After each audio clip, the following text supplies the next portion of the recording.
ଗୀତ ସଂହିତା 42 ଗୀତର 1 ଏବଂ 2 ପଦ। ସେଠାରେ ଏପରି ଲେଖାଯାଏ, ହରିଣୀ ଯେ ରୂପ ଜଳସ୍ରୋତ ପାଇଁ ଧକାଏ, ସେ ରୂପ ହେ ପରମେଶ୍ୱର ମୋ ପ୍ରାଣ ତୁମ୍ଭ ପାଇଁ ଧକାଏ। ପରମେଶ୍ୱରଙ୍କ ନିମନ୍ତେ, ଜୀବିତ ପରମେଶ୍ୱରଙ୍କ ନିମନ୍ତେ ମୋ ପ୍ରାଣ ତୃଷିତ। ମୁଁ କେବେ ଆସି ପରମେଶ୍ୱରଙ୍କ ଛାମୁରେ ଉପସ୍ଥିତ ହେବି। ଧନ୍ୟବାଦ ଭାଇ।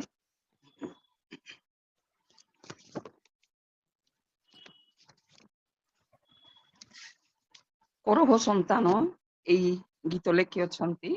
ଆଉ ସେ ପ୍ରଭୁଙ୍କୁ ଯେ ପ୍ରେମ କରନ୍ତି, ପ୍ରଭୁଙ୍କୁ ଯେ ପାଇବାକୁ ତାଙ୍କର ଆଶା ଆକାଂକ୍ଷା, ସେଇଟା ସେ ହରିଣୀ ଯେମିତି ଜଳ ପାଇଁ ବା ପାଣି ପାଇଁ ବ୍ୟାକୁଳ ହୁଏ, ତାହା ସହିତ ସେ ତୁଳନା କରିଅଛନ୍ତି। ହରିଣୀ ଗୋଟିଏ ଜଙ୍ଗଲରେ ବା ପ୍ରାନ୍ତରେ ରହିବା ପ୍ରାଣୀ। ସେ ସବୁବେଳେ ସତର୍କରେ ଥାଏ। ଟିକିଏ ଶବ୍ଦ ହେଲେ ମଧ୍ୟ ସେ ଦୌଡ଼ିଯାଏ। ସେ ଖୁବ୍ ଜୋରରେ ଦୌଡ଼ିପାରେ। କେତେବେଳେ ତ ହିଂସ୍ରକ ଜନ୍ତୁ ଭୟରେ ଦୌଡ଼ାଏ, କେତେବେଳେ ତ ସେ ଶିକାରଙ୍କ ହାତରୁ ରକ୍ଷା ପାଇବା ପାଇଁ ଦୌଡ଼ାଏ। ତା ଜୀବନରେ ଦୌଡ଼ ହେଉଛି ଗୋଟିଏ ଗୁରୁତ୍ୱପୂର୍ଣ୍ଣ ବିଷୟ। ସେଥିପାଇଁ ତାର ବେଶୀ ତୃଷିତ ବା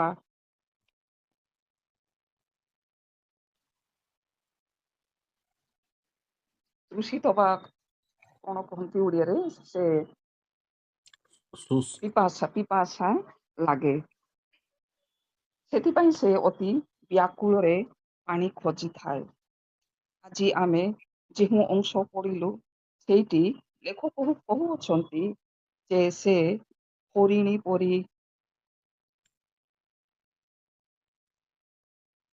ଯେମିତି ଜଳ ପାଇଁ ସେ ଖୋଜି ବୁଲେ, ସେ ବ୍ୟାକୁଳ ହୋଇଥାଏ, ସେମିତି ଲେଖକ ମଧ୍ୟ ସଦାପ୍ରଭୁଙ୍କ ପାଇଁ ତୃଷିତ, ପ୍ରଭୁଙ୍କ ପାଇବା ପାଇଁ ସେ ବ୍ୟାକୁଳ। ଆମ୍ଭେମାନେ ବାଇବଲରେ କେତେକ ବ୍ୟକ୍ତିଙ୍କୁ ଯଦି ଆମ୍ଭେମାନେ ଦେଖିବା, ସେମାନେ ପ୍ରଭୁଙ୍କୁ ମାନେ ଏମିତି ପ୍ରେମ କରୁଥିଲେ, ଏମିତି ଚାହୁଁଥିଲେ ପ୍ରଭୁଙ୍କୁ ପାଇବା ପାଇଁ, ସତ୍ୟରେ ଏବଂ ଆତ୍ମାରେ ପ୍ରଭୁଙ୍କୁ ପ୍ରେମ କରୁଥିଲେ। ଆଉ ସେମାନଙ୍କ ନାମରେ ଇତିହାସ ରଚନା ହେଇଛି। ଆମ୍ଭେମାନେ ଯଦି ବାଇବଲରୁ ପ୍ରଥମରୁ ଦେଖୁ, ତାହେଲେ ଆମ୍ଭେମାନେ ଦେଖିପାରିବା ହନୋକ ବୋଲି ଜଣେ, ସେ ଆଦି ପୁସ୍ତକ 5 ପର୍ବରେ ଆମ୍ଭେମାନେ ଦେଖିପାରୁ, ସେ ପ୍ରଭୁଙ୍କୁ ସହିତ ସେ ଗମନାଗମନ କରୁଥିଲେ, ପ୍ରଭୁଙ୍କୁ ସେ ପ୍ରେମ କରୁଥିଲେ, ପ୍ରଭୁଙ୍କୁ ସେ ସ୍ନେହ କରୁଥିଲେ। ତ ପ୍ରଭୁ ତାଙ୍କ ପ୍ରତି ଏତେ ସନ୍ତୁଷ୍ଟ ଥିଲେ ଯେ ସେ ମରଣ ଚାଖିନି, ପ୍ରଭୁ ତାଙ୍କୁ ଜୀବିତ ଉଠେଇ ନେଇ ଯାଇଛନ୍ତି। ଏବଂ ଆମ୍ଭେମାନେ ତାପର ଅଧ୍ୟାୟରେ ମଧ୍ୟ ଆମେ ଦେଖିପାରୁ ନହଙ୍କ ବିଷୟରେ। ସେ ନହ ମଧ୍ୟ ସେ ସମୟରେ ଦେଶରେ ପାପ ପୂର୍ଣ୍ଣ ଥିଲା ମଧ୍ୟ ନୁହଁ ପ୍ରଭୁଙ୍କୁ ପ୍ରେମ କରୁଥିଲା, ପ୍ରଭୁଙ୍କୁ ଭୟ କରୁଥିଲା। ଆଉ ଈଶ୍ୱର ଭାବିଲେ ଯେ ଜଗତକୁ ସେ ନଷ୍ଟ କରିବେ, ଈଶ୍ୱର ନଷ୍ଟ କରିବେ, ବିନଷ୍ଟ କରିବେ।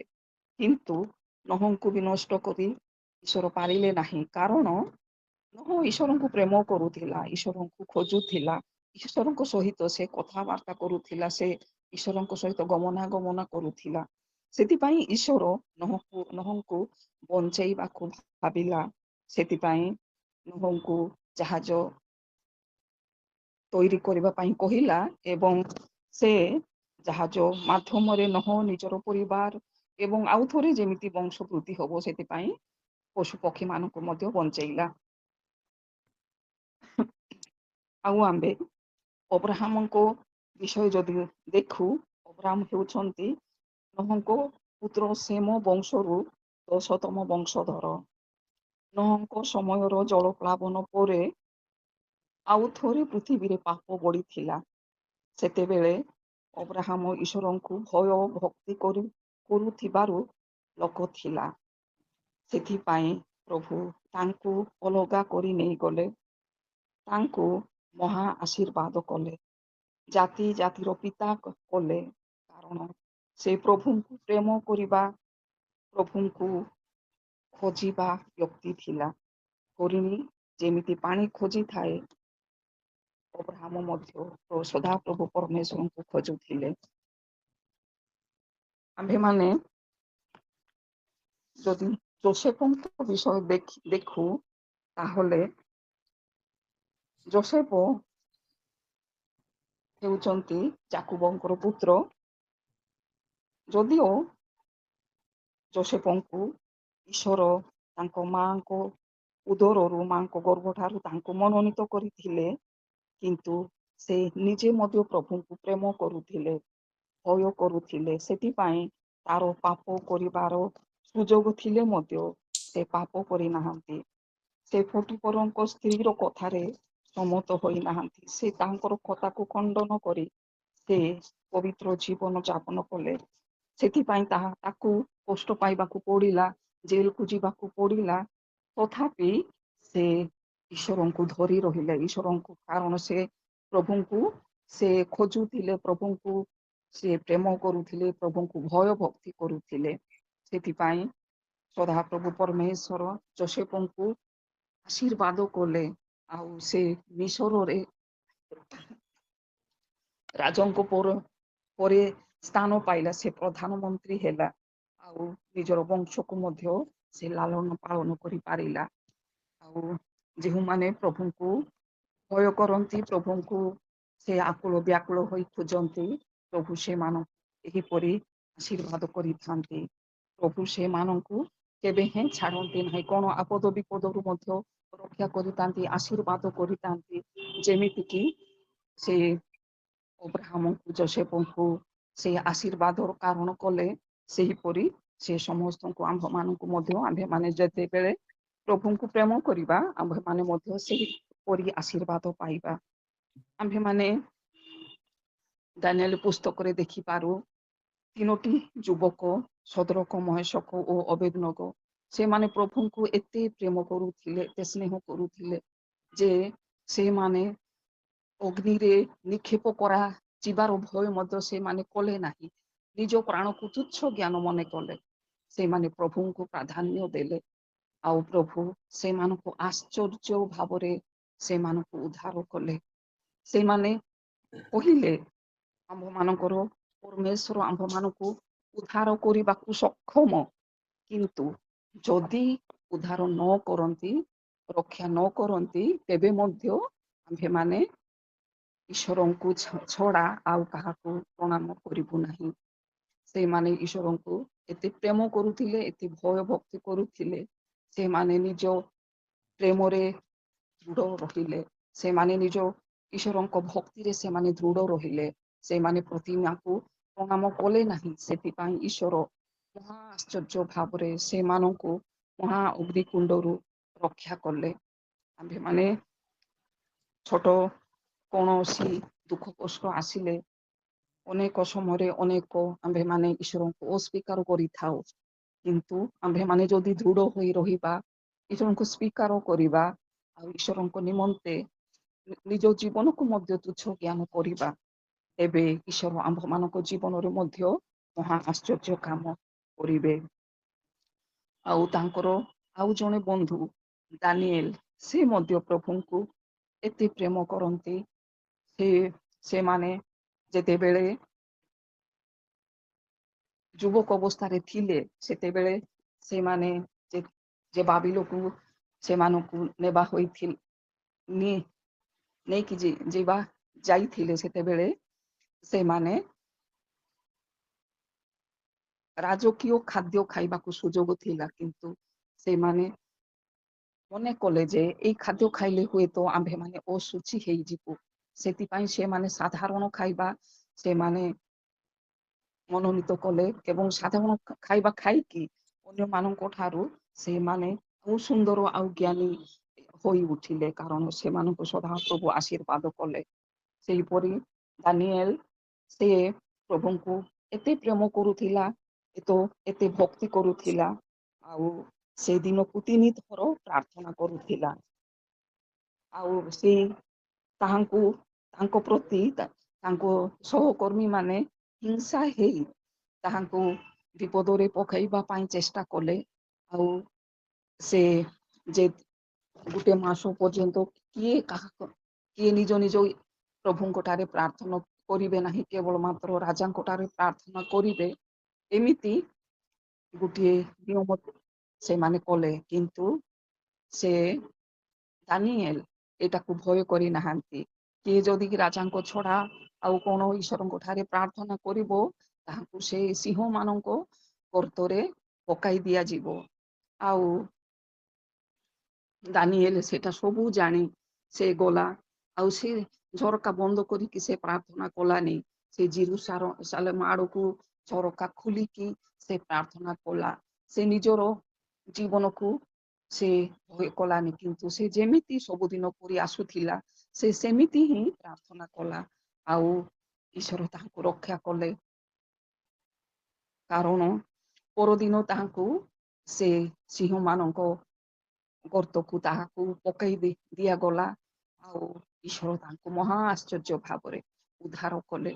ଆମ୍ଭମାନଙ୍କ ପରମେଶ୍ୱର କେତେ ମହାନ! ଆମ୍ଭେମାନେ ଯେତେବେଳେ ଈଶ୍ୱରଙ୍କୁ ପ୍ରେମ କରିଥାଉ, ଈଶ୍ୱରଙ୍କୁ ଭୟ ଭକ୍ତି କରିଥାଉ, ଈଶ୍ୱର ଆମ୍ଭମାନଙ୍କୁ ସମସ୍ତ ଆପଦ ବିପଦରୁ ରକ୍ଷା କରିଥାନ୍ତି। ଆମ୍ଭେମାନେ ଯଦି ଦେଖୁ, ରାଜା ଦାଉଦ ଜଣେ ମେଷପାଳକ ପିଲା ଥିଲା। ସେ ଛୋଟ ବେଳୁ ନିଜ ହାତରେ ବୀଣା ବଜାଇ ଈଶ୍ୱରଙ୍କର ଆରାଧନା କରୁଥିଲା। ସେ ସଦା ପ୍ରଭୁଙ୍କୁ ଏତେ ପ୍ରେମ କରୁଥିଲା ଯେ ସେ ନିଜେ ଗୀତ ରଚନା କରି ନିଜେ ଗାଉଥିଲା। ଈଶ୍ୱରଙ୍କର ଧନ୍ୟବାଦ କରିବା ଉଦ୍ଦେଶ୍ୟରେ, ଈଶ୍ୱରଙ୍କ ଗୌରବ ପ୍ରଶଂସା କରିବା ଉଦ୍ଦେଶ୍ୟରେ ସଦା ପ୍ରଭୁଙ୍କ ଉପରେ ତାର ସମ୍ପୂର୍ଣ୍ଣ ବିଶ୍ୱାସ ଓ ଭରସା ଥିଲା। ଗଲିଆତକୁ ବଧ କରିବା ବେଳେ ସେ ଯେଉଁ କଥା କହିଅଛନ୍ତି, ସେଥିରୁ ଆମ୍ଭେମାନେ ଜାଣିପାରୁ ଯେ ସେ କେମିତି ଈଶ୍ୱରଙ୍କୁ ଭୟ କରୁଥିଲା, ଭକ୍ତି କରୁଥିଲା। ଈଶ୍ୱରଙ୍କ ଉପରେ ତାଙ୍କର ବିଶ୍ୱାସ ଥିଲା, ଭରସା ଥିଲା। ଓ ସଦାପ୍ରଭୁଙ୍କ ଉପରେ ତାର ମଧ୍ୟ ବିଶ୍ୱାସ ଓ ଭରସା ଥିଲା। ସେଥିପାଇଁ ପ୍ରଭୁ ତାଙ୍କୁ ମନ ପରି ମଣିଷ କହିଅଛନ୍ତି, ଏବଂ ମେଷପୋଲରୁ ଉଠାଇ ନେଇ ତାଙ୍କୁ ରାଜା କରି ଦେଇଅଛନ୍ତି ଇସ୍ରାଏଲ ଜାତି ଉପରେ। ଏମିତି ଦାଉଦ ପ୍ରଭୁଙ୍କୁ ଏମିତି ଖୋଜୁଥିଲେ ଯେ ଗୋଟେ ତୃଷିତ ହରିଣୀ ଯେମିତି ପାଣି ଖୋଜେ।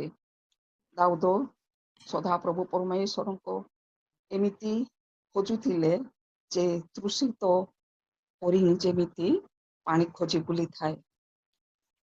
ସଦାପ୍ରଭୁ ପରମେଶ୍ୱରଙ୍କ ଉପରେ ଯେଉଁମାନେ ନିର୍ଭର ରଖନ୍ତି, ଆଶା ରଖନ୍ତି, ଭରସା ରଖନ୍ତି, ଈଶ୍ୱର କେବେ ହେଲେ ସେମାନଙ୍କୁ ଲଜ୍ଜିତ ହେବାକୁ ଦିଅନ୍ତି ନାହିଁ। ଆଉ ଯେଉଁମାନେ ଈଶ୍ୱରଙ୍କୁ ପ୍ରେମ କରିଅଛନ୍ତି, ସେମାନଙ୍କ ନାମରେ ଇତିହାସ ରଚନା କରାଯାଇଅଛି। ଆଉ ଆମ୍ଭେମାନେ ଯଦି ନୂତନ ନିୟମରେ ଦେଖୁ, ଜଣେ ମାର୍କ 5 ଅଧ୍ୟାୟରେ ଜଣେ ପ୍ରଦର ରୋଗଗ୍ରସ୍ତ ସ୍ତ୍ରୀ ଲୋକ, ସେ ମନେ ମନେ ଈଶ୍ୱରଙ୍କୁ ଖୋଜୁଥିଲା, ପ୍ରଭୁଙ୍କୁ ଖୋଜୁଥିଲା। ପ୍ରଭୁଙ୍କ ବିଷୟରେ ସେ ଶୁଣିଥିଲା, ତ ସେ ପ୍ରଭୁଙ୍କୁ ଖୋଜୁଥିଲା ଯେ ପ୍ରଭୁଙ୍କର କେବଳ ମାତ୍ର ମୁଁ ଲୁଗା ଛୁଇଁ ପାରିଲେ, ଧରି ପାରିଲେ ମୁଁ ସୁସ୍ଥ ହେଇଯିବି। ଏଇ କଥା ସେ ବାର ବାର ନିଜ ମନରେ କହୁଥିଲା। ଆଉ ଯେତେବେଳେ ସେ ରାସ୍ତା ଦିଏ ପ୍ରଭୁ ଯୀଶୁ ଯାଉଥିଲେ, ସେତେବେଳେ ସେ ସାମ୍ନାକୁ ଆସି ପାରିନାହିଁ, କାରଣ ତାଙ୍କର ଯେ ରୋଗ ଥିଲା ସେଟା ସେ ଲୋକମାନଙ୍କୁ ସ୍ପର୍ଶ କଲେ ଅନ୍ୟମାନେ ମଧ୍ୟ ଅଶୁଚି ହେବେ। ସେ ଭୟରୁ ସେ ପ୍ରଭୁଙ୍କ ସାମ୍ନାକୁ ଆସିନି, କିନ୍ତୁ ସେ ଲୁଚି ଲୁଚି ପ୍ରଭୁଙ୍କର ଲୁଗା ଛୁଇଁଲା, ଆଉ ସେ ସୁସ୍ଥ ହେଇଗଲା। ଆମ୍ଭେମାନେ ସେ ବର୍ତ୍ତମାନ ଅନ୍ଧ ବିଷୟ ମଧ୍ୟ ଦେଖୁ, ଯେ ବର୍ତ୍ତମାନ ଅନ୍ଧ ସେ ପ୍ରଭୁଙ୍କୁ ପାଇବା ପାଇଁ ଏତେ ବ୍ୟାକୁଳ ଥିଲା ଯେ ସେ ଅନ୍ଧ ଥିଲା, ଦେଖି ପାରୁନଥିଲା। ତଥାପି ଏଇ ରାସ୍ତାରେ ଯେ ପ୍ରଭୁ ଯାଉଅଛନ୍ତି, ସେଇଟା ଶୁଣି ସେ ଜୋରରେ ସେ ଡାକିଲା, ହେ ଦାଉଦ ସନ୍ତାନ ଯୀଶୁ ମତେ ଦୟା କର। ସେତେବେଳେ ଅନ୍ୟମାନେ ତାଙ୍କୁ ତୁନି ହେବାକୁ କହୁଛନ୍ତି, କିନ୍ତୁ ସେ ତୁନି ହଉନାହାନ୍ତି। ଆଉ ଜୋରରେ ସେ ପ୍ରଭୁଙ୍କୁ ଡାକୁଅଛନ୍ତି, ଏବଂ ପ୍ରଭୁ ତାଙ୍କର ଡାକ ଶୁଣି ସେଠାରେ ଠିଆ ହେଲେ, ଏବଂ ସେହି କ୍ଷଣରେ ସେ ଦେଖି ପାରିଲା, ସେ ସୁସ୍ଥତା ପାଇପାରିଲା।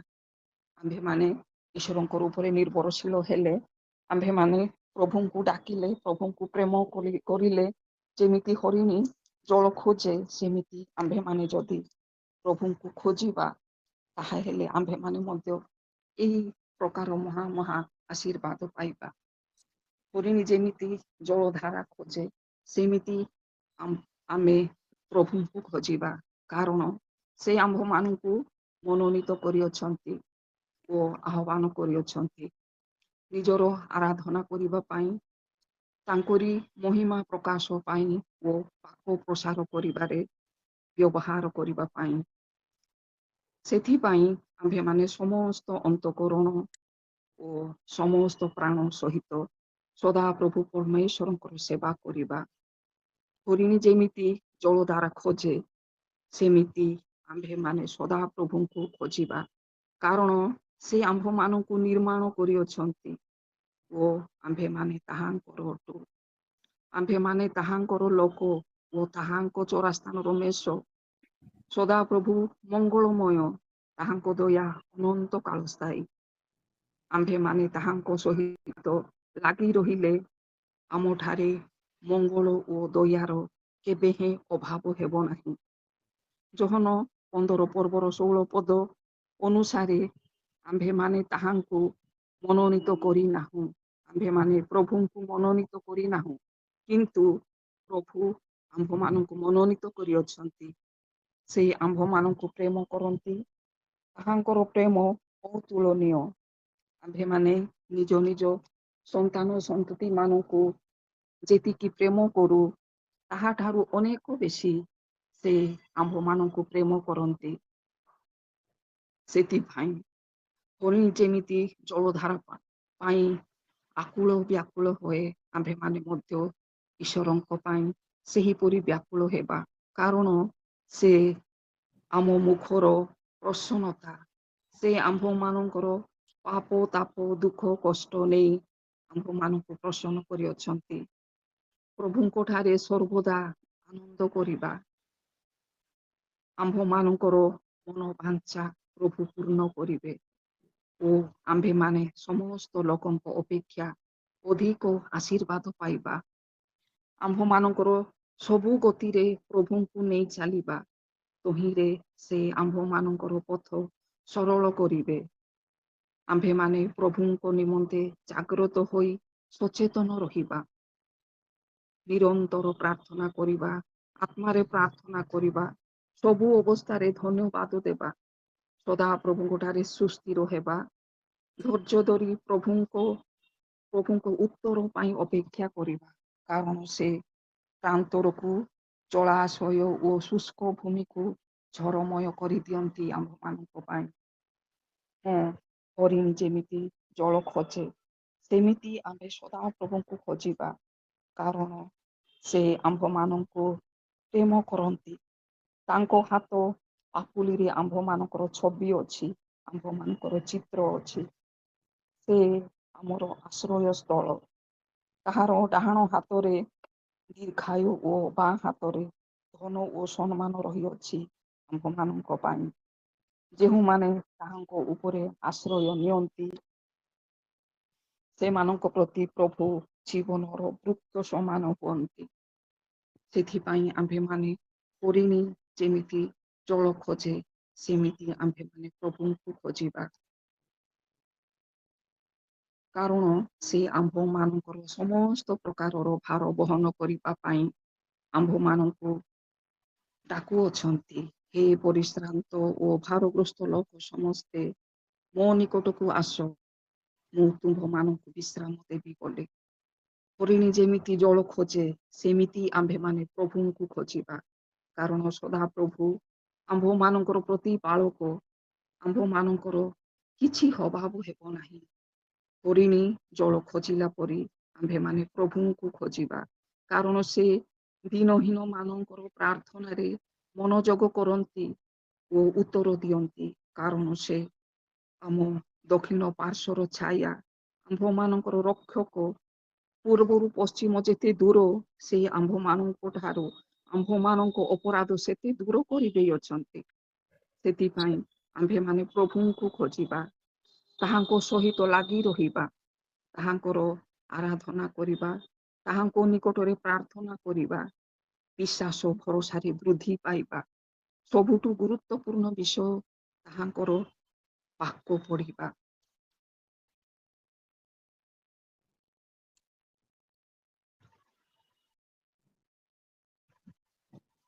ହରିଣୀ ଯେମିତି ପିପାସିତ ହେଲେ ହେଁ ପାଣି ଖୋଜି ବୁଲେ, ଆଉ ସେ ପାଣି ପିଇକି ତୃପ୍ତ ହୁଏ। ଖାଲି ପାଣି ଦେଖିକି ତୃପ୍ତ ହୁଏ ନା, ନିଜ ଦେହ ମଧ୍ୟକୁ ପାଣି ଗଲେ ଯାଏଁ ତୃପ୍ତ ହୁଏ। ସେମିତି ବାକ୍ୟ ହେଉଛି ଈଶ୍ୱରଙ୍କର ବାକ୍ୟ। ଯେମିତି ଆମ୍ଭେମାନେ ଯହନ 1 ପୂର୍ବ 1 ପଦରେ ଲେଖା ଦେଖୁ, ସେଠି ଲେଖା ଅଛି ଆଦ୍ୟରେ ବାକ୍ୟ ଥିଲା, ବାକ୍ୟ ଈଶ୍ୱରଙ୍କ ସଙ୍ଗରେ ଥିଲା, ସେହି ବାକ୍ୟ ଈଶ୍ୱର ଥିଲା। ସେଥିପାଇଁ ଆମ୍ଭେମାନେ ଈଶ୍ୱର ରୂପୀ ବାକ୍ୟ ଆମ୍ଭମାନଙ୍କ ମଧ୍ୟକୁ ଗ୍ରହଣ କରିବା। ବାଇବଲ ପଢ଼ିବା ମାଧ୍ୟମରେ ଆମ୍ଭେମାନେ ବାକ୍ୟ ନିଜ ମଧ୍ୟକୁ ନେଇପାରିବା। ଅର୍ଥାତ୍ ଈଶ୍ୱର ରୂପୀ ବାକ୍ୟ ଯଦି ଆମ୍ଭେ ପଢ଼ିବା, ତାହା ହେଲେ ବାକ୍ୟ ରୂପୀ ଈଶ୍ୱର ଆମ୍ଭମାନଙ୍କ ମଧ୍ୟରେ ପ୍ରବେଶ କରିବ ଓ ଆମ୍ଭେମାନେ ତୃପ୍ତ ହେବା। ରୋଗ, ଦୁଃଖ, କଷ୍ଟ, ଅଭାବ, ଅନାଟନ ଆଉ ଅନେକ ସମସ୍ତ ବିଷୟରେ ତୃପ୍ତ ହେବା। ପ୍ରଭୁ ଯୀଶୁ ଆମ୍ଭମାନଙ୍କୁ ଅନୁଗ୍ରହ କରନ୍ତୁ, ଯାହାତେ ଆମ୍ଭେମାନେ ପ୍ରଭୁଙ୍କୁ ଖୋଜିବା, ଗ୍ରହଣ କରିବା ଓ ତୃପ୍ତ ହେବା। ଆମେନ୍। ଆମେ